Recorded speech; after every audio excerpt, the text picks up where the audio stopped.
अशोक चौहान के बीजेपी में शामिल हो जाने के बाद नांदेड़ बीजेपी में उलझन पैदा हो गई है।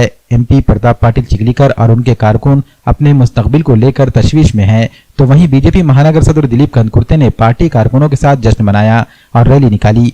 मीडिया से बात करते हुए उन्होंने वाज़ेह किया कि पार्टी कारकुनों में कोई इख्तिलाफ नहीं है, बल्कि अशोक चौहान के आ जाने से बीजेपी कारकुनों में खुशी की लहर है।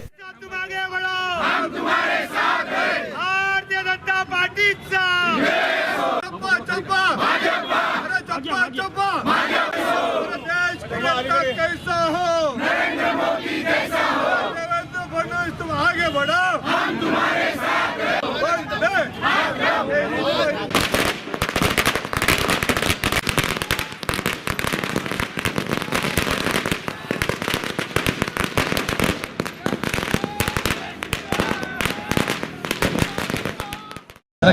अशोकराज चौहान आने से हमको तो बहुत खुशी हुई, नांदेड़करों को खुशी हुई, हर आदमी को, नांदेड़ के मराठवाड़े के आदमी को खुशी हुई, क्योंकि अशोक चौहान जैसा नेता भाजपा में आना ये सबसे भाजपा के लिए भी और नांदेड़ के विकास के लिए भी और नांदेड़ के लोगों के भी खुशी की बात है। क्योंकि अशोकराज चौहान साहब सब समाज को, सब धर्म को साथ में लेके चलते हैं और सबको न्याय देने का काम करते हैं। इसलिए भारतीय जनता पक्ष में भी बहुत उत्साह है। देख रहे आप कितना जल्लोष है, कितना उत्साह है।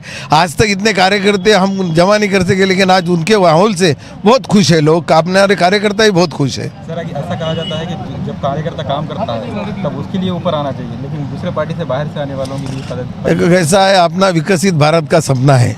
हम तो हर बूथ लेवल से पक्ष प्रवेश कर रहे हैं। और इतना बड़ा अगर नेता आता होगा तो उनका कार्यकर्ताओं को कोई नुकसान नहीं होगा, कार्यकर्ताओं को संधि मिलेंगी ना। कार्यकर्ता अशोक चौहान साहब आने से कार्यकर्ता को कोई नुकसान नहीं होगा, कार्यकर्ताओं को जो मिलना है वो मिलेगा ही।